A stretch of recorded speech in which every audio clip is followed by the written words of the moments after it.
ఈ వీడియోలో మనం భగవద్గీత అధ్యాయము 3 శ్లోకము 23ను పరిశీలిద్దాం. కర్మయోగంలో శ్రీకృష్ణుడు నిష్కామ కర్మ యొక్క ప్రాముఖ్యతను వివరిస్తూ తానే ఒక గొప్ప ఉదాహరణగా నిలుస్తున్నాడు. మొదటగా ఈ పవిత్ర శ్లోకాన్ని భక్తితో విందాం.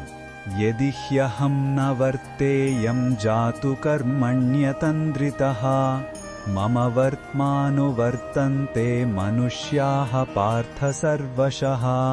ఈ శ్లోకం అర్థమేమిటంటే, అర్జున, ఒకవేళ నేను నా పనులను ఏమాత్రం అజాగ్రత్త చెయ్యకుండా ఎల్లప్పుడూ చెయ్యకపోతే మానవులందరూ అన్ని విధాలుగా నా మార్గాన్నే అనుసరిస్తారు అని శ్రీకృష్ణుడు చెప్తున్నాడు. అంటే భగవంతుడికే ఏ కర్మ చెయ్యాల్సిన అవసరం లేకపోయినా ఆయన లోక కళ్యాణం కోసం, ఇతరులకు ఆదర్శంగా నిలవడం కోసం తన విధులను నిర్వర్తిస్తున్నాడు. ఆయన గనక ఆగిపోతే ఆయన్ని చూసి ప్రజలందరూ తమ బాధ్యతలను విడిచిపెడతారు. దానివల్ల సమాజంలో గందరగోళం ఏర్పడుతుంది. ఈ శ్లోకంలో ఉన్న భావం మనకు ఏమి చెప్తుందంటే, నాయకుల మరియు ఆదర్శప్రాయుల బాధ్యత చాలా గొప్పది.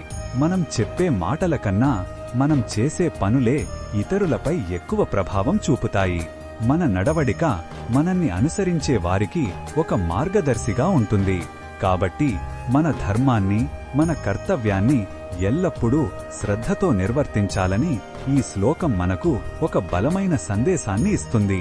ఈ బోధనను మన దైనందిన జీవితంలో ఎలా ఉపయోగించుకోవచ్చు అంటే, మనం ఒక తండ్రిగా, తల్లిగా, అధికారిగా లేదా సమాజంలో ఒక వ్యక్తిగా మన ప్రవర్తన మన చుట్టూ ఉన్న వారిని ప్రభావితం చేస్తుందని గుర్తుంచుకోవాలి.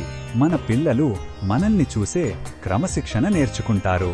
మన కింద పనిచేసే ఉద్యోగులు మన పనితీరు నుండి స్ఫూర్తి పొందుతారు. కాబట్టి సోమరితనాన్ని విడిచిపెట్టి మన పనులను నిజాయితీగా, శ్రద్ధగా పూర్తి చేయడం ద్వారా ఇతరులకు సరియైన మార్గాన్ని చూపిన వాళ్లమవుతాం. మరిన్ని భగవద్గీత శ్లోకాల అర్థాన్ని తెలుసుకోవాలంటే మా తదుపరి వీడియోలను తప్పకుండా చూడండి.